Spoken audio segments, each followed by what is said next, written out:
Muy buenos días a todos. Sean bienvenidos a la Iglesia Bíblica de Cypress. Es un gozo tremendo el estar nuevamente congregados en este lugar para exaltar y adorar el nombre de nuestro gran Dios y Salvador Jesucristo, ¿verdad? Nos gozamos en esta mañana en que tengamos el privilegio de compartir con cada uno de ustedes. Damos gracias por la presencia de todos y cada uno, y especialmente queremos agradecer a aquellos que nos visitan en esta mañana. Queremos dar la bienvenida y queremos reconocerlos, así que me gustaría que aquellos que nos visitan por primera vez, por favor, donde usted está, levante su mano para poder reconocerle y la iglesia le salude, ¿verdad? Gracias. Ustedes son nuevos, ¿verdad? Gracias por acompañarnos. Dios les bendiga. Estamos honrados con su presencia y esperamos que ustedes sean bendecidos y deseen hacer de esta iglesia su hogar espiritual. Estamos agradecidos por que nos acompañen en este hermoso día, ¿verdad? Bueno, ustedes saben que a lo largo y ancho del mundo están celebrándose una de las fechas, bienvenida también joven, estamos celebrándose una de las fechas más importantes para el cristianismo, ¿verdad? Que se celebran en muchas iglesias cristianas la Navidad, el advenimiento de nuestro Señor Jesucristo. Y el día de hoy, obviamente, nosotros queremos hablar algo relacionado con este tema, por eso te invito a abrir tu Biblia. En Mateo capítulo 1, versos 18 al 25. Abre tu Biblia, por favor. Evangelio según Mateo.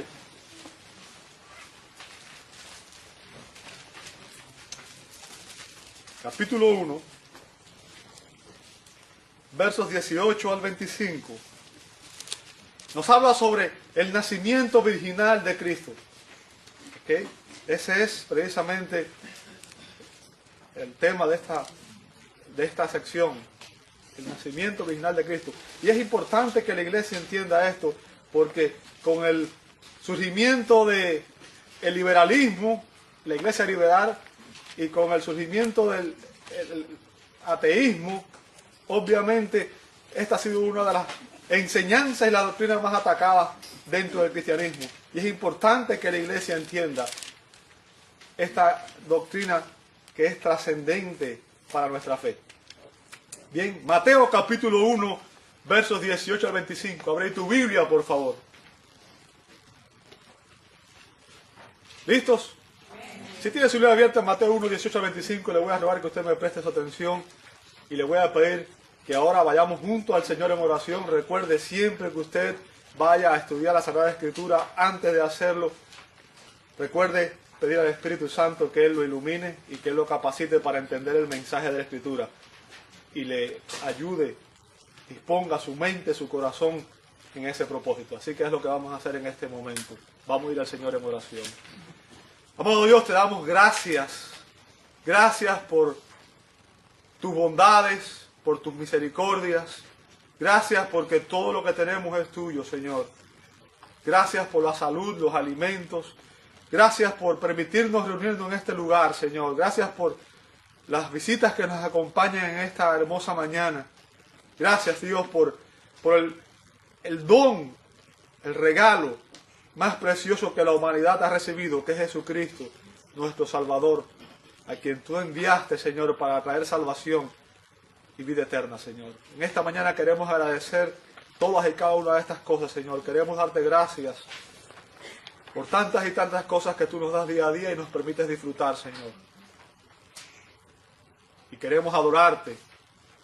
Lo hemos hecho a través de nuestros cánticos, a través de nuestras ofrendas, Señor. Pero ahora queremos adorarte al ir a tu palabra, Señor, en busca de consejo y en busca de dirección para nuestra vida. Y pedimos, Señor, que ella sea clara, eficaz, y que ella hable a nuestros corazones, Señor. Y que a través de ellas podamos tener un encuentro personal con Jesucristo, Señor. Y que tú nos transformes para tu gloria y para tu honra, Señor. Lo pedimos en el nombre de Jesús y te damos gracias. Amén, amén y amén. Seguramente Dios pudo escoger enviar a su Hijo al mundo de muchas formas diferentes. Pero Él escogió hacerlo a través del nacimiento virginal. El nacimiento a través de una mujer llamada María. El nacimiento virginal de Jesús es una de las doctrinas fundamentales del cristianismo. De hecho, ha sido llamada el fundamento del cristianismo. ¿Ok? Es importante que la iglesia entienda, negar el nacimiento virginal es negar la vida sobrenatural y sin pecado de nuestro Señor, es negar la suficiencia de su muerte en la cruz del Calvario y es negar la clara enseñanza de la Escritura. Si Cristo no nació de una virgen, entonces Cristo era un simple hombre y no era quien dijo ser. Es importante que entendamos eso. Es importante que comprendamos esta doctrina. Es importante que no solamente la conozcamos, sino que es importante que la iglesia se pare firme y la defienda ante un mundo que la niega. Es por eso que vamos a ver en esta mañana estos versos en que el apóstol Mateo nos enseña 5 verdades sobre el nacimiento virginal de Jesucristo. 5 verdades sobre el nacimiento virginal de Jesucristo. ¿Cuáles son esas verdades? Bueno, en estos versos nos enseña el nacimiento virginal de Cristo, confrontado, clarificado, conectado y consumado. Yo sé que fui muy rápido, no se preocupen, voy a explicarlo despacio uno a uno, ¿verdad? El verso 18 empieza describiéndonos el nacimiento virginal de Cristo. Fíjense que dice el verso 18, el nacimiento de Jesucristo fue así. ¿Lo ve ahí? O sea, el apóstol describe en esa simple oración cuál es el propósito de todo este pasaje, de toda esta sección. ¿Ok? Él nos va a hablar sobre el nacimiento de Jesucristo. Esa es su meta. Dice a continuación, estando desposada María su madre con José, antes que se juntasen, se halló que había concebido del Espíritu Santo. Ahora, Mateo nos dice que María estaba desposada. El término utilizado ahí en el original significa prometida en matrimonio, prometida en casamiento, ¿ok? Estar comprometido. Ahora, yo digo esto y estoy seguro que ustedes, algunos de ustedes, la mayoría quizás no entienden el significado de esto, porque en nuestra cultura el compromiso es casi nulo, ¿cierto? Una persona se compromete y mañana se descompromete y no pasó absolutamente nada. Es más, la gente se casa y se descasa muy rápido también, ¿cierto? Entonces, hay que entender que en la cultura hebrea el compromiso no era como el compromiso moderno. Si usted lee, por ejemplo, en los libros de historia, yo creo que le puso la nota ahí, las maneras y costumbres en la Biblia, creo que les puso esa nota, ¿cierto? Ok, dice que el desposorio era el acto de compromiso para el matrimonio, un acuerdo formal que puede tomar la forma de una promesa verbal o un contrato por escrito entre dos personas. El compromiso es una costumbre antigua que data de los tiempos bíblicos, cuando los matrimonios fueron arreglados por un padre o tutor. O sea, usualmente el compromiso lo hacían las familias, mucho antes de que los niños crecieran. Y la mayoría de las veces nunca le pedían opinión a los hijos. ¿Okay? El acuerdo era entre dos familias. Vamos a casar a mi hijo con tu hijo para que tengan una nueva familia, ¿cierto? Ahora, note lo que dice a continuación. Se consideraba el comienzo del matrimonio. O sea, el compromiso no era nada más que compromiso, sino que se consideraba ya como el comienzo del matrimonio. ¿Lo ve ahí? Y dado que era legalmente vinculante, ¿qué significa eso? Cuando usted firma un contrato, cuando usted va a casarse, usted firma un acuerdo nupcial, ¿verdad? En el cual usted se está comprometiendo ante la ley. Legalmente usted se está comprometiendo con esa persona, y para poder disolver ese compromiso legal en el matrimonio, usted tiene que establecer ¿qué cosa? Un divorcio, una carta de divorcio. Si usted no hace eso y usted se vuelve a casar con otra persona, usted comete bigamia y eso es condenado por la ley. ¿Comprende eso? ¿Ok? En otras palabras, el desposorio en esta época constituía ya un compromiso legal. Por tanto, para que la persona pudiera romper el desposorio, tenía que brindar ya una carta de separación. ¿Ok? La promesa no podía romperse excepto por una carta de divorcio. Esa es la razón por la que se menciona a José como el esposo de María en el verso 19. ¿Ok? Ahora, entendió que el desposorio era un compromiso vinculante, era un compromiso que ya hacía que las personas estuvieran prácticamente casadas. Y déjeme decirle, en los libros que leí, la literatura judía extra bíblica obviamente apoya el hecho de que algunos rabinos incluso decían que era peor el adulterio en el desposorio que durante el matrimonio. Fíjense dónde llegaban ellos. Ahora, según la ley judía, el adulterio en el desposorio era castigado con la muerte por apedreamiento. Me imagino que si las leyes siguieran vivas hoy, mucha gente no estuviera disfrutando de los placeres del adulterio, ¿verdad? Porque sabrían que le costaría caro. Mucha gente hoy no tiene idea de lo que es un compromiso y están rompiendo los compromisos matrimoniales y están adulterando fácilmente, ¿verdad? Si usted lee Deuteronomio capítulo 22, versos 23 y 24, dice, si hubiera una muchacha virgen, ¿ve ahí? ¿Okay? Y esto es importante, ¿sabe? Porque en nuestra cultura la virginidad ya no tiene sentido casi. Los jóvenes, ambos sexos, empiezan a practicar sexo muy temprano. Pero sabe que una de las cosas más valoradas por Dios es el hecho de la abstinencia sexual antes del matrimonio, ¿cierto? Dice, una virgen, ¿cómo estaba desposada? ¿Lo ve ahí? O sea, como estaba María, con una virgen desposada con alguno, y alguno la hallare en la ciudad y se acostare con ella, entonces los sacaréis a ambos a la puerta de la ciudad. ¿Y qué van a hacer?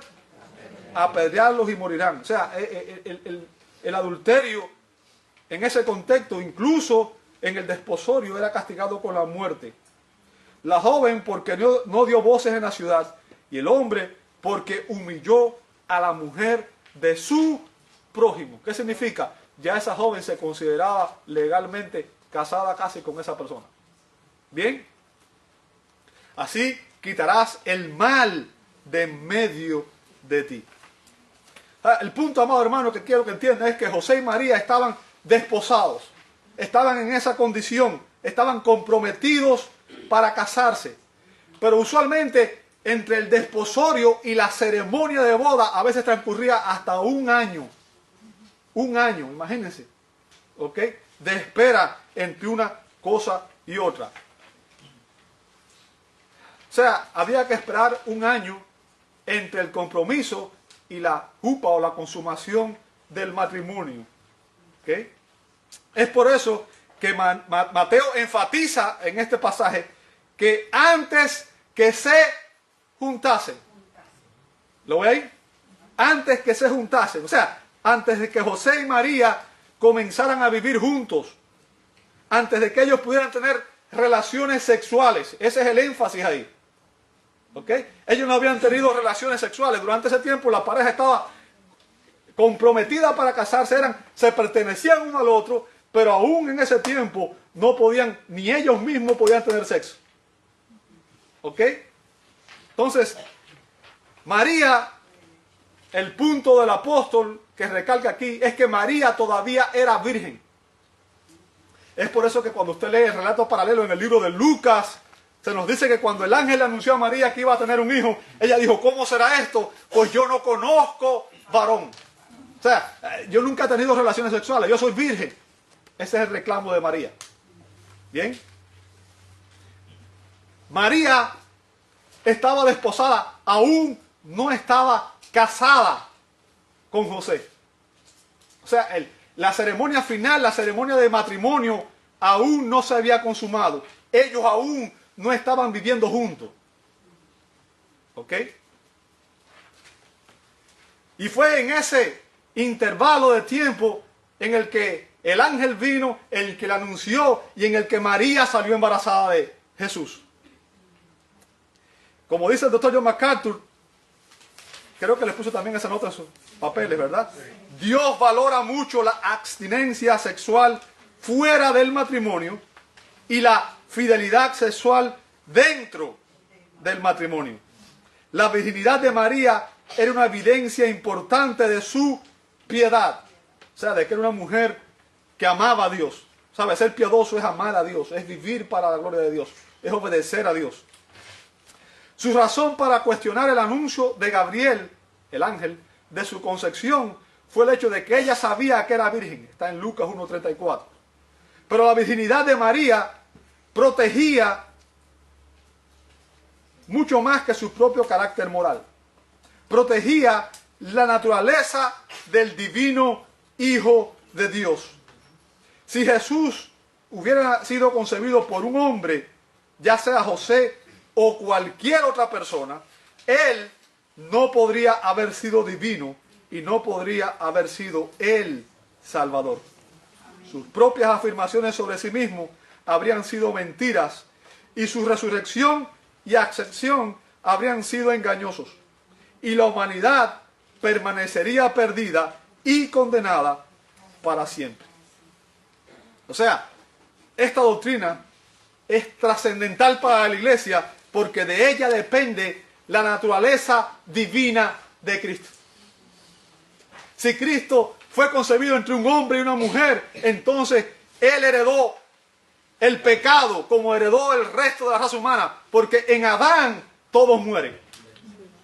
En Adán, cada persona que ha nacido en este mundo ha nacido en pecado, muerto espiritualmente, separado de Dios. Esa es la condición en que nació usted y la condición en que nací yo y la condición en que ha nacido toda persona desde Adán hasta el presente, con la sola excepción de Jesucristo. Con la sola excepción de Jesucristo. Note que Mateo nos dice María, su madre. O sea, él enfatiza que María era la madre de Jesús. Sin embargo, él nunca menciona que José fuera su padre. De hecho, si usted lee un poco antes en la genealogía de Jesucristo, en el capítulo 1, verso 16, dice, y Jacob engendró a José. Y dice, marido de María, de la cual nació Jesús llamado el Cristo. O sea, a quien menciona es a María la madre, nunca a José como padre. Tiene mucho énfasis en eso. ¿Ok? Es importante que entendamos esto. Y Mateo enfatiza no solamente que María era virgen y que José no era el padre biológico, sino que él enfatiza que María, cuando se halló que había concebido, ¿era de quién? Del Espíritu Santo. O sea, es por eso que el énfasis aquí está en el nacimiento virginal de Cristo, en que Cristo fue engendrado por la obra sobrenatural del Espíritu Santo y que no hubo ninguna intervención de un hombre en esa concepción. Así es. ¿Ok? El nacimiento virginal de Cristo es una doctrina básica, elemental, fundamental del cristianismo. Su concepción fue una obra sobrenatural del Espíritu Santo. Y debemos entenderla en el contexto. Obviamente, vamos a ver cómo José confrontó el nacimiento virginal de Cristo. Está en el verso 19. Dice, José, y nota que aquí dice ahora, su, ¿qué cosa? Marido. ¿Ok? Y recuerde lo que les expliqué ahorita. A los ojos de la comunidad, desde el momento de su desposorio, ellos eran vistos como esposos. No porque estaban unidos, viviendo juntos y teniendo relaciones sexuales, sino porque era el compromiso del desposorio era vinculante y ya esa pareja estaba legalmente unida. Bien. José, su marido, como era justo y no quería infamarla, quiso dejarla como. Ahora, imagínense el dilema de José. Los hombres que están aquí pueden entender el problema de José, ¿verdad? José sabía que él no se había acostado con María. José sabía que no había tenido relaciones sexuales con ella. Imagínense que entonces su novia, con la que nunca se ha acostado, venga y le diga, ¿sabes qué? Estoy embarazada. Ahora, imagínense, es bien difícil, ¿verdad? Note que el apóstol nos dice que José era un hombre justo. ¿Lo ve ahí?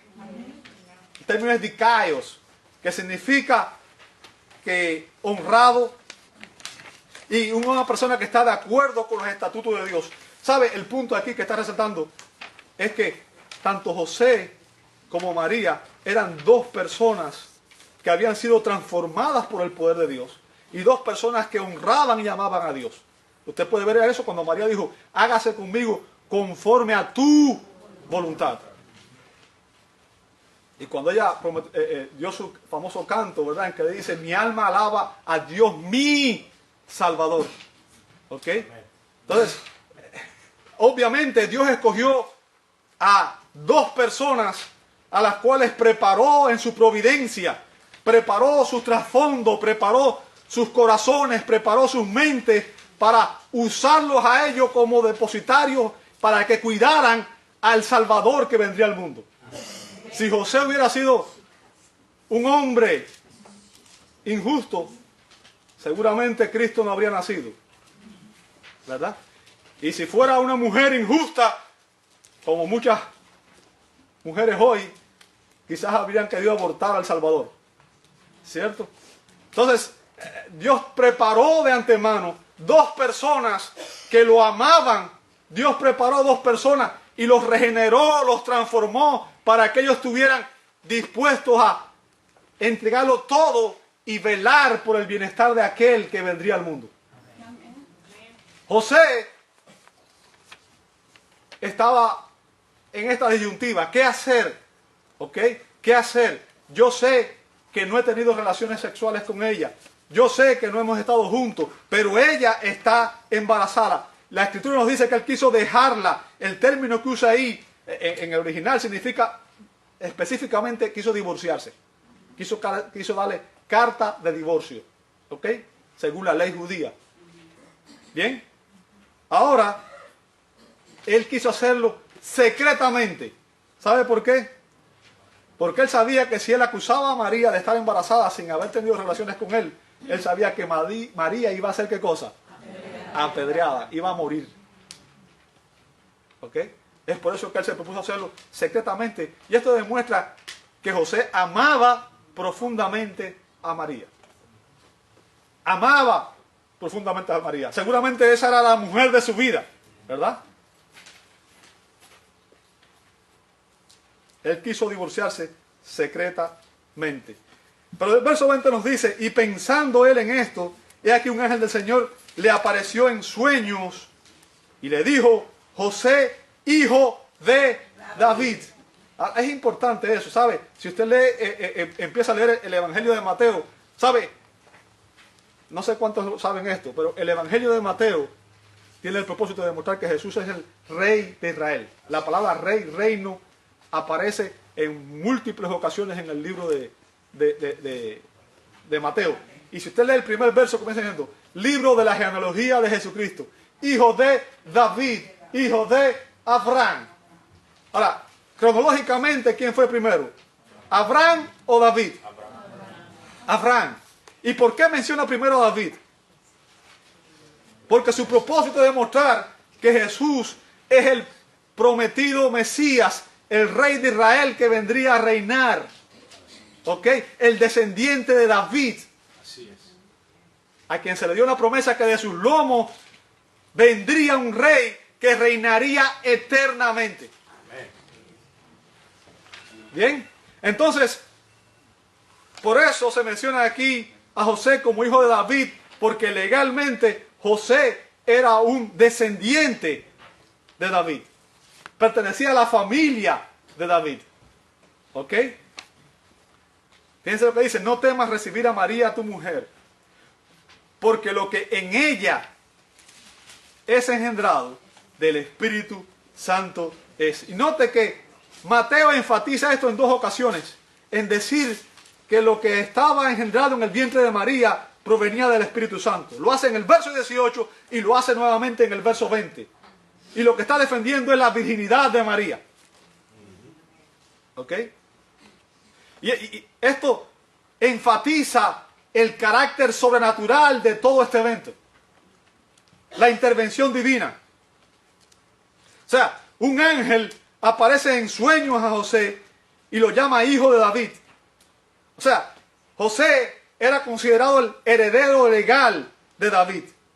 Y él le transmitía a Jesús o a su hijo el derecho legal de reinar. Bien. El ángel aclara a José que la criatura que había sido engendrada en el vientre de María había sido engendrada por el Espíritu Santo y no de una manera natural, no de la manera que usualmente ocurre.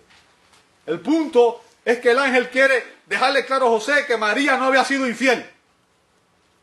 Es lo que quiere, calmarlo, que él entienda que María no había sido infiel. Así, José estaba en plena libertad de recibir a María y de poder casarse con ella y poder formar una familia con ella. ¿Ok? El ángel, usted sabe que el término ángel significa mensajero, enviado. ¿Ok? Obviamente el ángel simplemente era un mensajero de Dios mismo. Y lo que está recibiendo aquí son instrucciones divinas por medio de un ser angelical. Ahora, vamos a ver la clarificación del nacimiento original en el verso 21. La clarificación del nacimiento original, verso 21. Dice, verso 21, y dará a luz un hijo. Esto le está diciendo el ángel a José. Y dará a luz un hijo. Y llamarás su nombre Jesús, porque él salvará a su pueblo de sus pecados.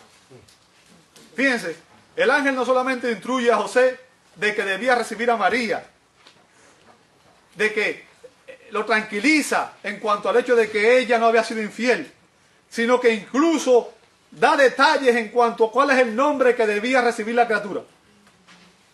Sería nombrado Jesús, y el nombre Jesús es una transliteración del nombre hebreo Josué. En el Antiguo Testamento conocen ese nombre, ¿verdad? Josué, que significa Jehová es salvación. Jehová es salvación, o Él es el Salvador. O sea, y el mismo ángel explicó aquí el significado del nombre. Jesús salvará a su pueblo de sus pecados. Ahora, el punto aquí es que es Dios y siempre Dios quien, por medio de su Hijo, salva a las personas. Recuerden, la salvación es solo por gracia, solo por fe y solo por Cristo. No hay otro medio de salvación, no hay otro nombre bajo el cielo dado a los hombres en el cual podamos ser salvos. ¿Ok? Tanto el Antiguo Testamento como el Nuevo Testamento enfatizan el hecho de que Dios es soberano en la salvación. María había concebido y aquel ser que estaba en su vientre era el Mesías prometido. Era la segunda persona de la Trinidad, el Hijo eterno del eterno Padre. ¿Ok? No era un ser común y corriente, no era alguien que empezó a existir ese día en que fue engendrado, era alguien que existía aún desde antes de la fundación del mundo.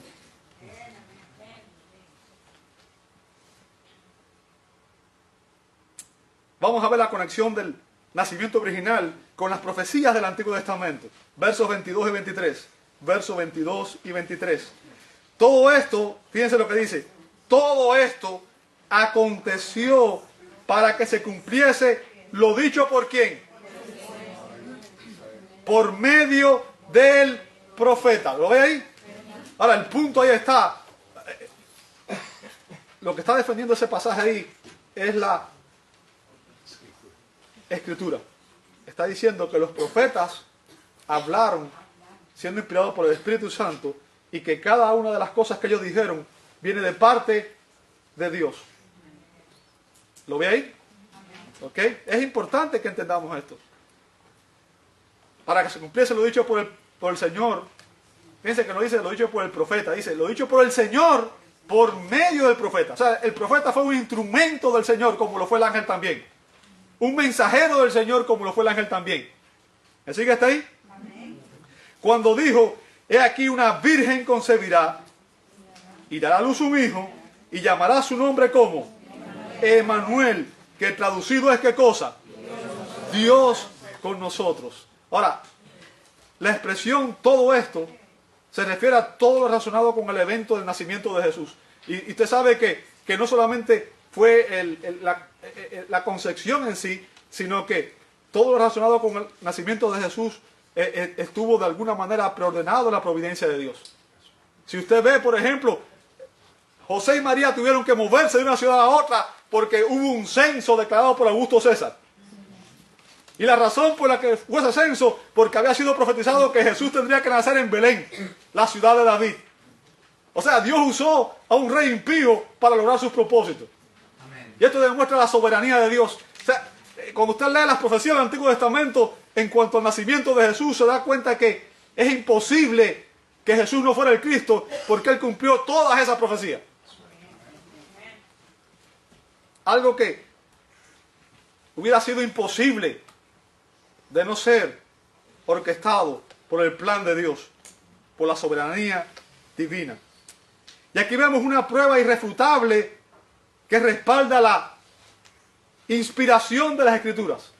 El hecho de que es Dios quien habló por medio de los profetas. Y es por eso que cuando la Escritura habla, Dios habla. Obedecer la Escritura es obedecer a Dios. Negar la Escritura es negar a Dios mismo. La autoridad no está en el pastor, está en la Escritura. El mensaje del Evangelio debe ser proclamado desde la Escritura. Por eso Pablo le dijo a Timoteo, predica la palabra a tiempo y fuera de tiempo. Reprende, redarguye con toda paciencia y doctrina. ¿Okay? La Biblia es infalible, es inerrante, es inspirada por Dios. Y tiene que cumplirse. Y esto se demuestra aquí. Mateo identifica el nacimiento original de Cristo como el cumplimiento de una profecía.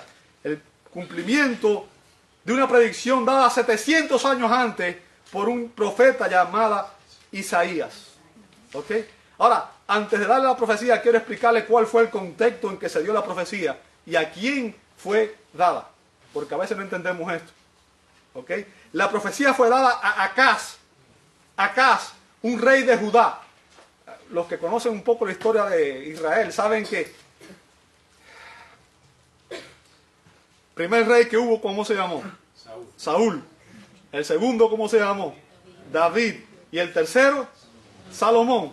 Saben que de los tres, David fue el mejor, pero aún David como rey fue un fracaso, ¿cierto? Y cuando llegó su hijo Salomón, empezó muy bien, pero al final se fue de donde tenía que irse. Y entonces el reino se dividió en dos. Al norte 10 tribus, Israel, y al sur 2 tribus, Judá, donde estaba Jerusalén como capital. Esto es historia. Ahora el punto es que Israel, la parte norte, se fueron apartando de Dios completamente.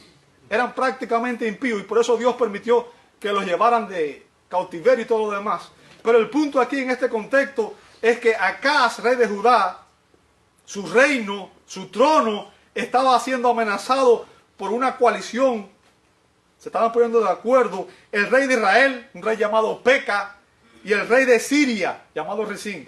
Se estaban poniendo de acuerdo para atacar a Judá. ¿Ok? Para atacar al rey de Judá. Ellos pretendían de esa manera destruir la dinastía de David y establecer un rey de su propia elección. Si usted lee, por ejemplo, en Isaías 7:6, ellos querían instaurar como rey al hijo de Tabel. ¿Ok? Era lo que querían hacer. Querían destituir la línea de David. Ahora, si esto ocurría, amado hermano, la promesa dada a David en 2 de Samuel 7:2 y 13, que fue la que le hablé ahorita, en que Dios le dijo a David que de él vendría un Mesías, cuyo reinado sería estable eternamente, y el linaje de Jesús como el Mesías peligraba. O sea, el linaje de la promesa dada a Abraham, dada a David, estaba en peligro. ¿Ok? Ahora, fue en esa situación que Dios envió a Isaías, el profeta, a amonestar al rey Acaz para que pusiera su confianza en Dios y entendiera que Dios era su protector. Él, Acaz, debía pedir una señal del cielo. Y el profeta le aseguró al rey que Dios mismo protegería la línea mesiánica. Que todo lo que estaba ocurriendo estaba bajo su providencia, bajo su control, y que no hay nada que él no podía hacer para protegerlo.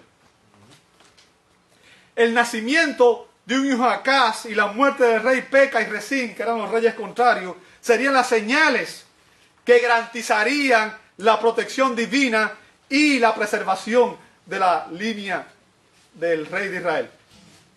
Bien, pero en el futuro, habría un nacimiento aún mayor, el nacimiento de Emanuel, el nacimiento virginal de el Mesías, para asegurar el pacto que Dios había hecho con su pueblo. ¿Me escuchó?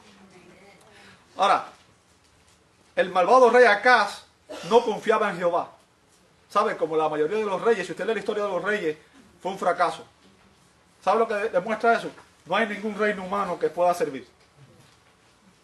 No importa cuán bueno sea, al final todos los reyes humanos fallan. ¿Ok? El único rey que va a traer justicia y paz sobre la tierra se llama Jesucristo. ¿Ok? Maldito el hombre que confía en el hombre, dice la Escritura. Bien. Entonces, Acaz no confiaba en Jehová y fingió una excusa piadosa para no pedir la señal que Dios mismo le había instruido que pidiera. ¿Ok? El profeta, indignado en medio de eso, es que da la profecía. Y escuche sus palabras. Está en Isaías 7:14. Dice, por tanto, fíjense, el Señor mismo os dará señal. O sea, tú no la pediste, pero Dios la va a dar, porque Dios es soberano y Él siempre cumple sus propósitos, aunque tú estés en contra. Bien. He aquí que la Virgen concebirá y dará a luz un hijo y llamará su nombre Emanuel.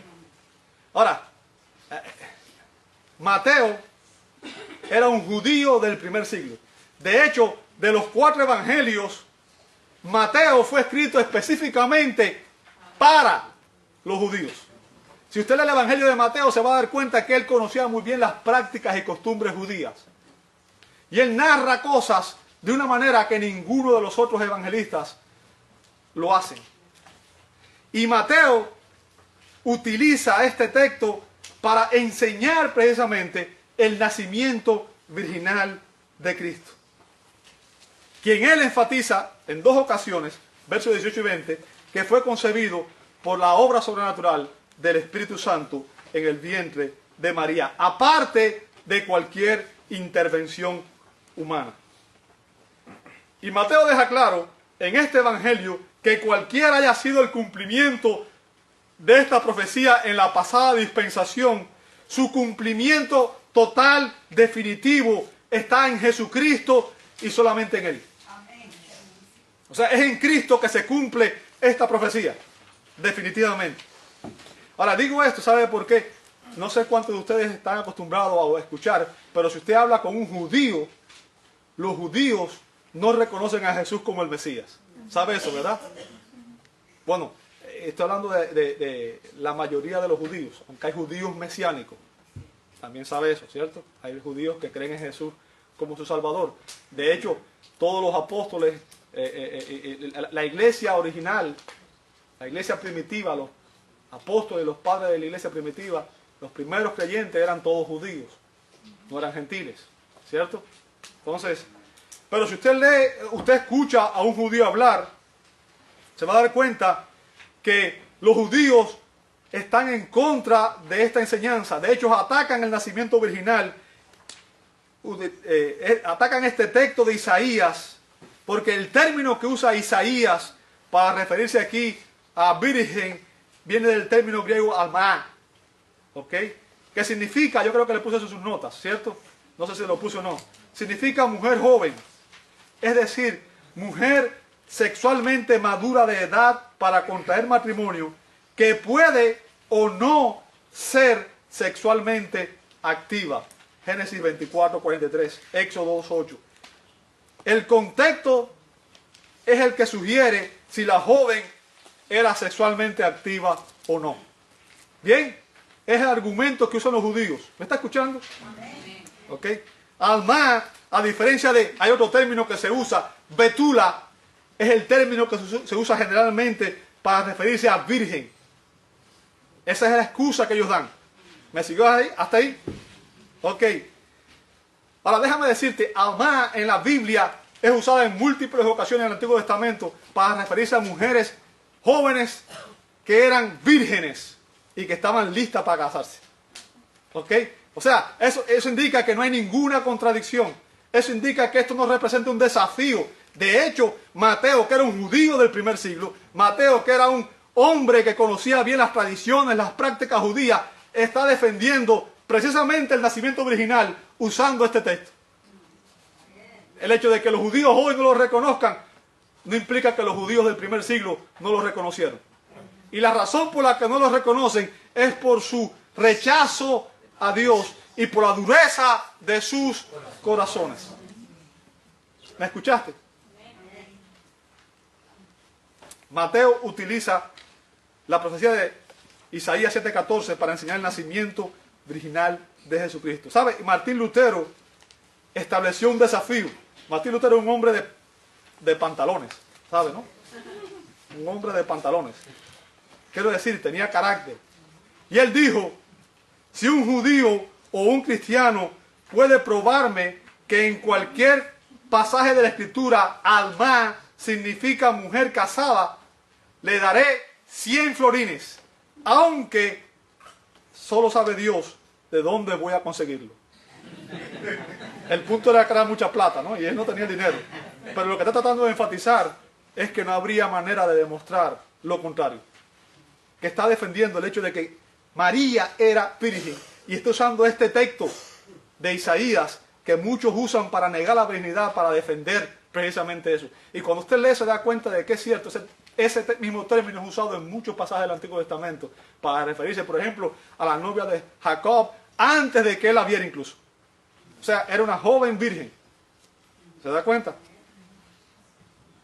Ahora, la profecía de Isaías, además de predecir la concepción sobrenatural de Jesús, o sea, que el hecho de que la virgen quedaría embarazada, también enseña que esta criatura concebida, fíjense, usa el mismo texto Mateo, que esta criatura concebida sería Dios encarnado. ¿Se da cuenta? Recuerda el pasaje de Isaías 9:6, donde dice que un niño nos es nacido, hijo nos es dado, y el principado sobre su hombro, se llama su nombre admirable, consejero, Dios fuerte, Padre eterno, príncipe de paz. ¡Wow! ¡Wow! O sea, decir eso solamente es posible de Emmanuel, de Jesús, quien fue concebido en el vientre de María, como el Espíritu Divino de Cristo fue engendrado por el Espíritu Santo en el vientre de María, de tal manera que Jesucristo es el eterno Hijo del eterno Padre, y en Él asumió la naturaleza humana, de tal que Jesús como hombre tenía alma, cuerpo y espíritu humano, y compartía eso con el Espíritu Divino. Una persona, dos naturalezas, perfectamente Dios, perfectamente hombre, sin distinción, sin unión. Cristo, el Dios hombre, encarnado en el vientre de María. ¿Ok? Jesús nació de una madre terrenal, pero sin la intervención de un padre terrenal. Esto se conoce como la doctrina del nacimiento virginal de Cristo. ¿Sabe? Cada niño que ha nacido en este mundo es una criatura totalmente nueva. ¿Sabe? Cuando una persona nace, es alguien que comenzó a existir. Sin embargo, Jesús y María antecedía a sus padres, a José y a María, y de hecho él dijo, antes de que Abraham fuese, yo soy. ¿Sabe por qué? Porque Él es eterno. ¿Sabe? Y eso significa que Él es el Dios hombre, el Mesías prometido, el Salvador del mundo. Aquel Dios se hizo hombre en Cristo con el propósito de venir a buscar y a salvar lo que se había perdido. Eso es lo que está defendiendo el Evangelio de Mateo aquí. ¿Ok? Es importante que entendamos eso. Era importante, era necesario que Cristo entrara al mundo a través de una madre terrenal. ¿Para qué? Para que heredara su naturaleza humana. Sin embargo, era importante que no fuera engendrado por un padre humano. ¿Para qué? Para que pudiera nacer como nació. Una criatura santa y sin pecado. Sin relación con el pecado. Porque para salvarnos, el Redentor debía ser una persona con dos naturalezas. La humana y la divina. Y la doctrina del nacimiento virginal satisface esos dos requerimientos. Es lo que hace que Cristo sea el único y suficiente ser que puede traer salvación a la humanidad caída. Finalmente vamos a ver la consumación del nacimiento virginal. Mateo 24, 25. Mateo 24, 25 dice: y despertando José del sueño, hizo como el ángel del Señor le había mandado y recibió a su mujer. O sea, esto significa que finalmente José se casó con María, formó una familia con ella, ¿ok? Y la trajo a vivir con él. Ahora, note lo que dice el verso 25, y esto es importante que lo entendamos. Pero no la conoció. Ahora, obviamente en español, usted y yo no entendemos el significado de esa palabra, porque conocer a alguien, ¿qué significa para nosotros? Es cuando vemos una persona por primera vez, ¿cierto? Usted no conoce a una persona cuando nunca la ha visto, cuando no sabe que existe. Y cuando la ve la primera vez, usted conoce a esa persona. Sin embargo, el término conocer en la Biblia no tiene ese mismo significado. El término conocer en la Biblia tiene la implicación de un conocimiento íntimo, personal, que va más allá de eso. Es conocerla emocionalmente, físicamente, incluso en este caso, en el contexto cuando se habla de hombres y mujeres. ¿Ok? Se trata de la relación sexual, específicamente aquí. ¿Ok? Y lo que está diciendo es que José no tuvo relaciones sexuales con María hasta que ella dio a luz a su hijo primogénito. Él se casó con ella, pero no estuvo con ella como hombre, como esposo. No se acostó con su mujer hasta que ella dio a luz a su hijo. Para evitar cualquier tipo de problema. ¿Me sigue hasta ahí? Ese es el énfasis del apóstol. Ahora, quiero enfatizar esto, ¿sabe por qué? Porque obviamente la Iglesia Católica enseña la virginidad perpetua de María. Bueno, María no pudo ser virgen perpetuamente porque obviamente si María dio a luz, no puede ser virgen. Esa es lógica humana, nada más. Pero segundo, si usted lee los evangelios, se va a dar cuenta, por ejemplo, en Mateo 12, 46, en Mateo 13, 55 y 56, se menciona los hermanos de Jesús, hermanos y hermanas. Habían 4 hermanos que se mencionan en los evangelios y 3 hermanas según la tradición judía. Se mencionan sus nombres en la tradición judía. Ok, la Iglesia Católica dice que ellos eran primos de Jesús porque José era mayor y se casó con María siendo divorciado, pero no existe ningún respaldo para eso. Y la Biblia tampoco lo aprueba, lo apoya. Ok, eso es para justificar una doctrina que surgió muchos años después de que la Biblia fuera escrita. Lo que la Biblia nos enseña es que José se casó con María, su mujer, y después de eso establecieron una familia, como cualquier otra familia común. Se nos dice después que José obedeció a Dios y que le puso por nombre Jesús al niño, como le había sido instruido por Dios a través del ángel. Así nació Emmanuel, y él vino del cielo a la tierra para salvarnos de nuestros pecados. Y como dijo el gran predicador B.B. Warfield, el Cristo sobrenatural y la salvación sobrenatural llevan consigo, por una consecuencia inevitable, el nacimiento sobrenatural. Amados, estamos hoy como iglesia recordando el hecho más importante en la historia de la humanidad. Dios se hizo hombre. Cristo no es un hombre cualquiera. Cristo no es un profeta solamente. Cristo no es solo un estadista. Cristo no es solo un gran maestro. Cristo es Dios, Emmanuel, Dios con nosotros. Y Él vino al mundo para que todos aquellos que ponen su fe en Él no se pierdan, mas tengan vida eterna. Dice la Escritura en el Evangelio de Juan que el que cree en el Hijo, aquellos que reciben al Hijo como Señor y Salvador, Dios les da el privilegio, la potestad, el derecho de ser llamados hijos de Dios. Ese es el regalo que Dios le dio a este mundo en Cristo Jesús. Te invito a orar. Amado Dios, te damos gracias. Gracias por el regalo precioso de la Navidad. Gracias por Jesucristo, nuestro Señor. Gracias porque en Él tú has provisto salvación a todos aquellos que estábamos perdidos, Señor. Ayúdanos a celebrar la Navidad de la manera, Señor, que realmente debe celebrarse. Con Cristo en nuestros corazones. Con Cristo como nuestro Señor y Salvador. Obra en cada una de nuestras mentes, Señor, de nuestros corazones. Y si alguien todavía no tiene esa convicción, trae esa convicción a su vida para que pueda, Señor, tener un encuentro para la salvación contigo. Gracias por todo. Oramos en el nombre de Jesús. Amén y amén. Dios le bendiga, amado.